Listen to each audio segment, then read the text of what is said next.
जिले के फूलपुर तहसील अंतर्गत ग्राम महुआरा में क्षेत्र के प्रतिष्ठित सामाजिक कार्यकर्ता राजमणि यादव द्वारा आज बुधवार की दोपहर 12 बजे संस्थापक व पिता रामजस यादव पुरोहित पंडित रमाक शंकर दुबे की उपस्थिति में वैदिक मंत्रोच्चार के साथ अपने कर कमलों द्वारा शास्त्र विधान पूर्वक विद्यालय की नींव रखी।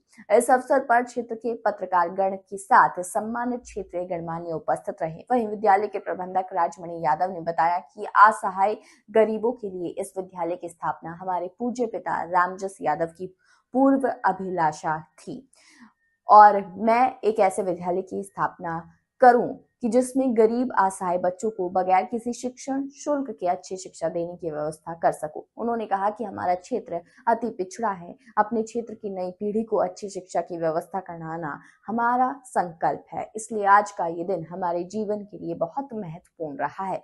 इसीलिए हमने अपने बचपन में गरीबी देखी है। मैं जानता हूं कि गरीबी के कारण तमाम ऐसे माता पिता है जो अपने बच्चों की फीस तक की व्यवस्था नहीं कर पाते हैं। वो अपनी आर्थिक परिस्थितियों के कारण अपने बच्चों के मूल अधिकार को खो देते हैं। नेशनल न्यूज लाइव आजमगढ़ से प्रेम प्रकाश तिवारी की रिपोर्ट।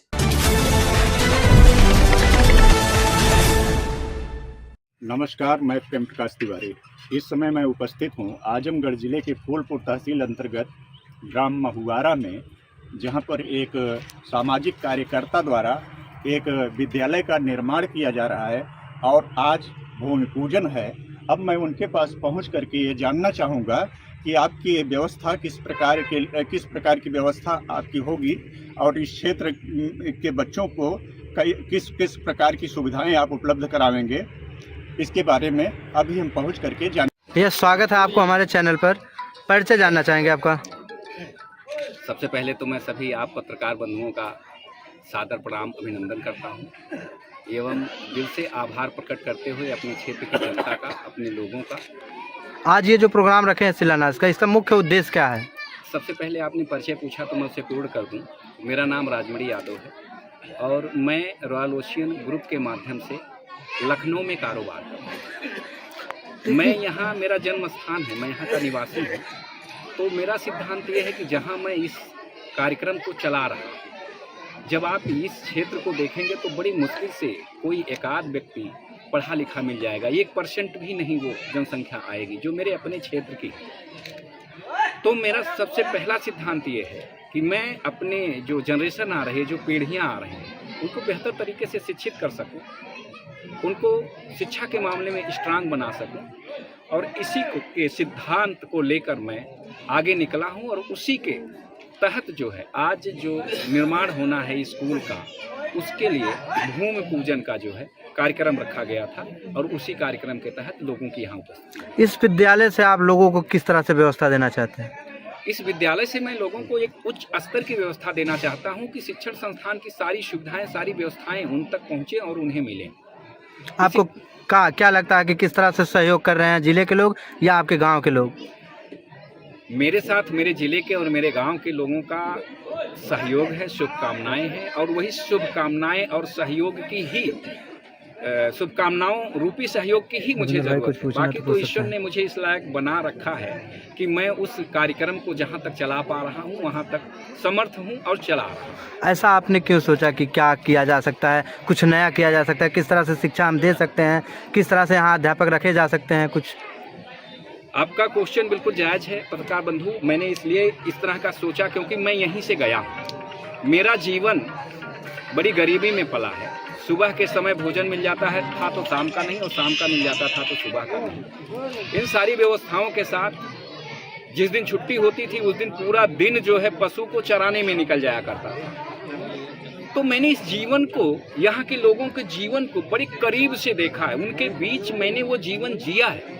इसलिए यहाँ के लोगों को, यहाँ की भौगोलिक स्थिति को और यहाँ के लोगों के शिक्षण स्तर को मैं बहुत अच्छे से जानता हूँ। इसीलिए उसमें बेहतर सुधार के लिए मैं ऐसी व्यवस्था का जो है निर्माण कर रहा हूँ। ये जो विद्यालय का शिलान्यास आप करवाए हैं, ये विद्यालय किस क्लास से लेकर कहाँ तक रहेगा?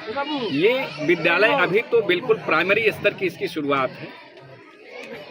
ये विद्यालय हम संपूर्ण व्यवस्थाओं के साथ, संपूर्ण जो है सुविधाओं से लैस करते हुए इसको आगे तक ले जाएंगे और यहाँ तक ले जाएंगे कि इस विद्यालय से लड़के जो है इस स्तर तक पढ़ लिख कर निकलें कि देश के योगदान में, देश के निर्माण में, समाज के निर्माण में, अपने पारिवारिक निर्माण में और अपने जीवन के निर्माण में एक बेहतर स्थिति पैदा कर सके और एक बेहतर समाज पैदा कर सके, एक बेहतर समाज का निर्माण कर सके, डॉक्टर बन सके, इंजीनियर बन सके, अच्छे नेतृत्व कर सके, नेता बन सके, राजनीति को एक अच्छी दिशा दे सके, आईएएस बन सके, पीसीएस बन सके, प्रशासनिक सेवा दे सके और बेहतर तरीके के वैज्ञानिक बन सके, जिससे हमारे देश का निर्माण हो। मैं इस तरह का विद्यालय का निर्माण करना चाहता हूँ, इस तरह का मेरा उद्देश्य है, इस तरह का मेरा सपना है। मतलब अभी प्राथमिक सोच है, लेकिन उच्च सोच भी रखे हैं कि आगे भी मैं कुछ कर सकता हूँ। हाँ बिल्कुल, अभी जो प्राथमिक सोच है उस प्राथमिक सोच के साथ मैं इसका निर्माण कर रहा हूँ। आप सबका आशीर्वाद, सहयोग और मेरे समाज का सहयोग और साथ रहा तो मैं इन सारी सुविधाओं को वहाँ तक ले जाऊँगा जहाँ तक मेरा प्रयास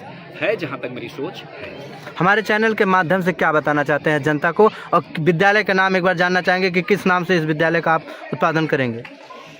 मैं आपको बता दूं कि मेरा जो बचपन रहा है वो बड़ी गरीबी में बीता है। जब मैं 5वीं कक्षा का पेपर देके खाली हुआ या पेपर जैसे ही उसका ख़त्म हुआ वैसे ही मेरी माँ का देहांत हो गया। बचपन में बड़ी गरीबी झेली तो मैं उस माँ के नाम पे इस विद्यालय का नाम रखना चाहता हूँ। माँ देवरती शिक्षण संस्थान के नाम से इस शिक्षा का जो है, शिक्षण संस्थान का, इस व्यवस्था का नाम रखना चाहता हूँ। रही बात आपके अगले क्वेश्चन की, तो निश्चित तौर से मेरा समाज मेरा साथ दे रहा है तो मैं इस शिक्षण संस्थान को आगे ले चल रहा हूँ। बाकी जैसी ज़रूरतें पड़ेंगी, जो मेरे समाज का, जो मेरे लोगों का सुझाव आएगा, उस तरह का परिवर्तन और व्यवस्था मैं देने का प्रयास करूंगा या देते हुए आगे बढ़ूंगा। लास्ट क्वेश्चन है, आप कह रहे हैं ऐसे असहाय बच्चों की क्या मानदंड है उसके असहाय? देखिए, अगर आप मेरे क्षेत्र को घूम लीजिएगा तो आपका जो क्वेश्चन है वो अपने आप पारदर्शी होकर एकदम पटल पर आ जाएगा, क्योंकि यह तो पूरा क्षेत्र ही इस लेवल का है कि इसे पूरा शिक्षित किया जाए। जिनके पास 2 वक्त की रोटी नहीं है, जिनके पास 2 कमरे का घर नहीं है, जिनके पास कोई रोजगार नहीं है, जिनके पास अपनी अगर कैलकुलेशन कर लीजिए तो एक जो मनरेगा की दिहाड़ी होती है, अगर डेली कैलकुलेशन में वो नहीं आ रही तो वो पूरी आबादी उसकी पात्र है। और मैं ऐसे आबादी को जो है लेके आगे बढ़ रहा हूँ। इतने बड़े संस्था को दूर दराज से भी बच्चे आते, क्या उनके लिए भी सुविधाएं उपलब्ध रहेंगी? अगर वो बच्चे गरीब हैं, असहाय हैं, तो निश्चित तौर से मैं वो व्यवस्थाएं दूंगा। जितने भी बच्चे गरीब और असहाय हैं, जो उस लेवल के नहीं हैं, जो मेरे इस शिक्षण संस्थान विद्यालय तक पहुंच सकते हैं, उन सबको मैं जो है व्यवस्थाएं दूंगा। उसके कोई क्षेत्र परिक्षेत्र जो है वो ब्रेक नहीं है। हाँ।